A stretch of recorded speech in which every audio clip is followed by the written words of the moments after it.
evening. It is Wednesday, the 8th of August, 2018. Welcome to the Hot 7 Nightly News. I'm lovely St. Amy Joseph. Thank you for joining us. The island's Minister for Education has refuted suggestions that the resignation of the entire board of the Sir Arthur Lewis Community College was demanded by herself or the government. The abrupt departure came hours after a meeting between the board and the Cabinet of Ministers, where the contentious issue of a proposed tuition hike was discussed. The government, through its senior communications officer, disapproved of the decision. An interim board is expected to be installed by Monday, the 13th of August. Here's Hot 7's Rochelle Gonzalez with more in this report. With the shocking resignation of the entire board of directors of the Sir Arthur Lewis Community College following a meeting with the Cabinet of Ministers regarding the 100% increase in tuition fees, the question has been asked, were they forced to resign?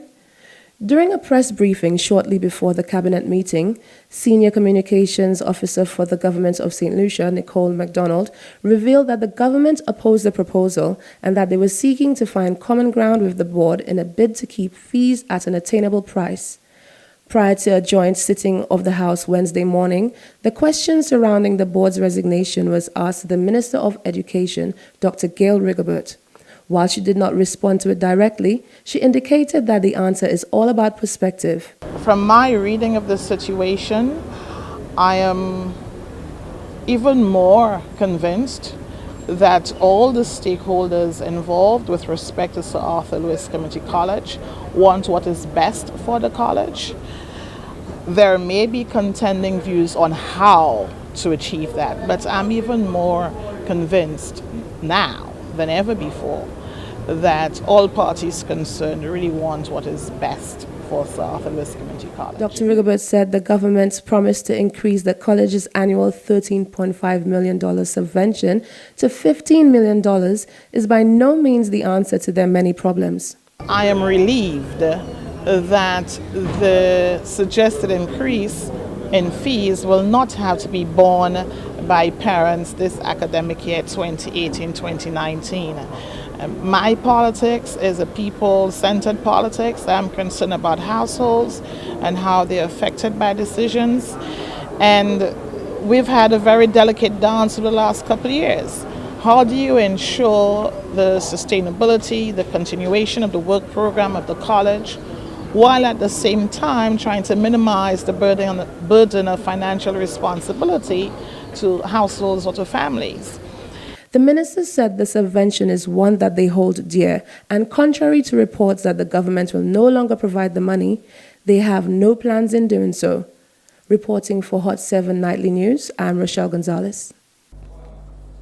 Meanwhile, following the meeting with the Cabinet of Ministers and the management of the Sir Arthur Lewis Community College on Monday, an agreement was reached to suspend the increase in fees for the academic year starting August 2018.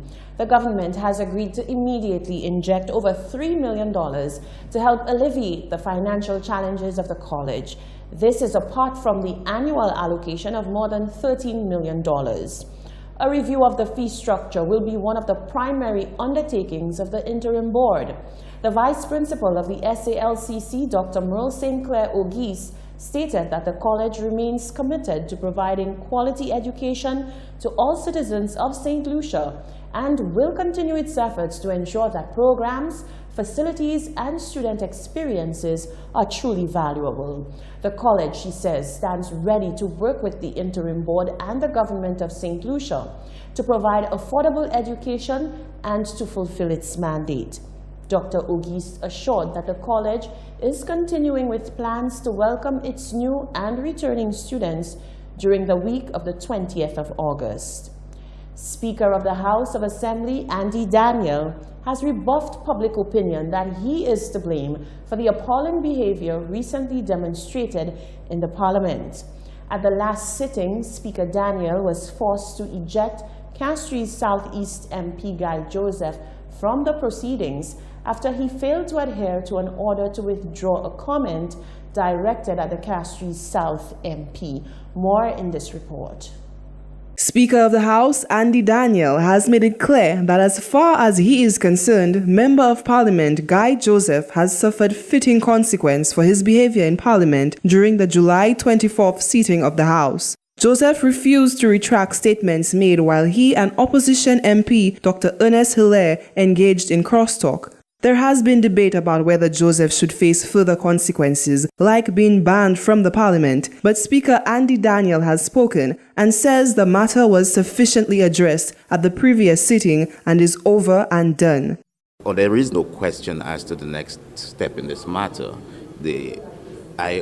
I pretty much gave him the two options. Either you withdraw it. That, in fact, my only option was you withdraw the statement. Or if you don't, then I would like you to step out of the House. He chose the latter. He stepped out of the House. That is the end of the matter. As a magistrate, I once said to people, sometimes justice is served by simply a police officer arresting somebody and taking somebody to court. You do not necessarily have for there to be an imprisonment term for justice to be served. In that particular case, the options were given to him, and he exercised one of his options. On the other hand, supporters of Guy Joseph question whether the Speaker was too draconian in his approach, with him asking Joseph to leave the House of Assembly for not withdrawing statements made during crosstalk.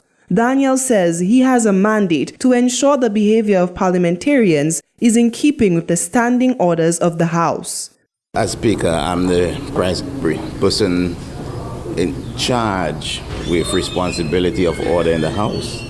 And if I believe that there is a violation of any of the standing orders, it is my duty to call upon any member to conduct himself accordingly. In terms of what transpired on the last occasion, I believe, and if you check the record, that the two members violated the standing orders. And I call on both of them to so withdraw the statements I believe that violated the standing orders. I've always said, and I've said it openly in Parliament, that I have no issue whatsoever with crosstalk. I used to be a senator. I used to do it, so I have no issue. But when it crosses a certain threshold, as the presiding officer, I must step in.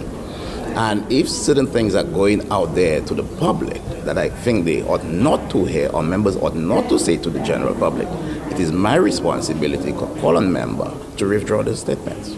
Daniel says to be in Parliament representing the people is a privilege, and the loss of that privilege, even for that one day, is significant punishment.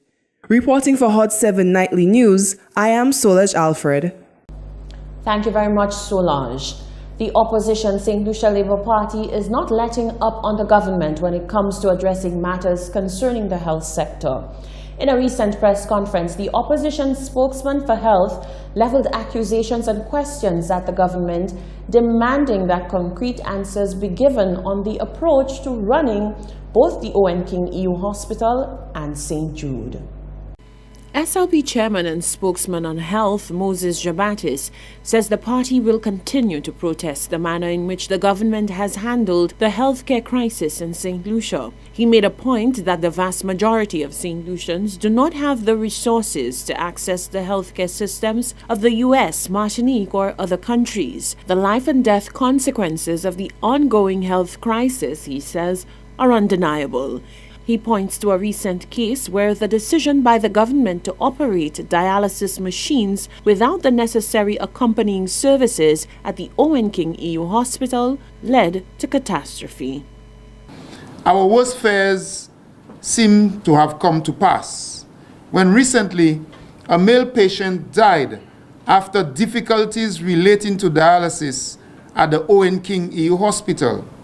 We have been reliably informed that the required services for his emergency had to be sourced at the Victoria Hospital, and that the conditions that were needed for his recovery were not readily available at the dialysis unit at the Owen King EU Hospital.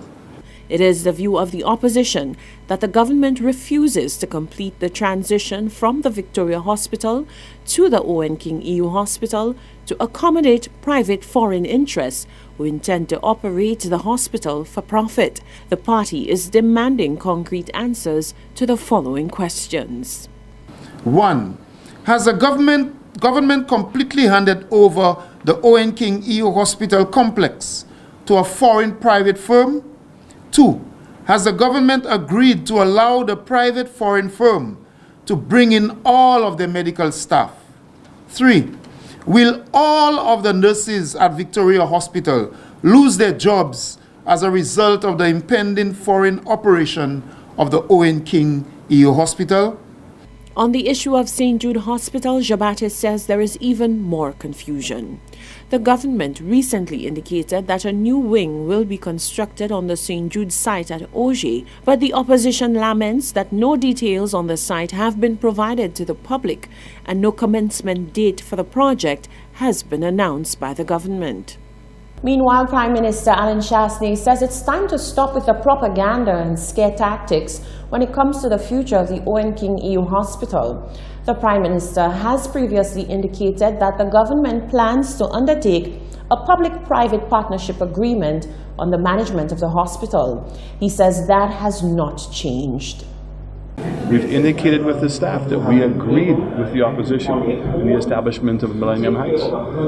If you go back again and look at your archives and see the presentation in Parliament. Okay, right? And so the details are all there. The fact is, even under the former government, moving into Millennium Heights was going to be a statutized agency. And therefore, the people who are going to work there are no longer going to be working for the government, they're going to be working for Millennium Heights. So let us not try to make allegations that don't exist. A PPP, Public-Private Partnership Agreement, has been proposed as a crucial aspect of ensuring the financial viability of the Owen King EU Hospital and overall sustainability in terms of funding healthcare. This is the Hot 7 Nightly News with me, Lovely St. Amy Joseph. When we return, the Prime Minister doubles down on the decision to impose visa restrictions on Venezuelan nationals. Stay with us.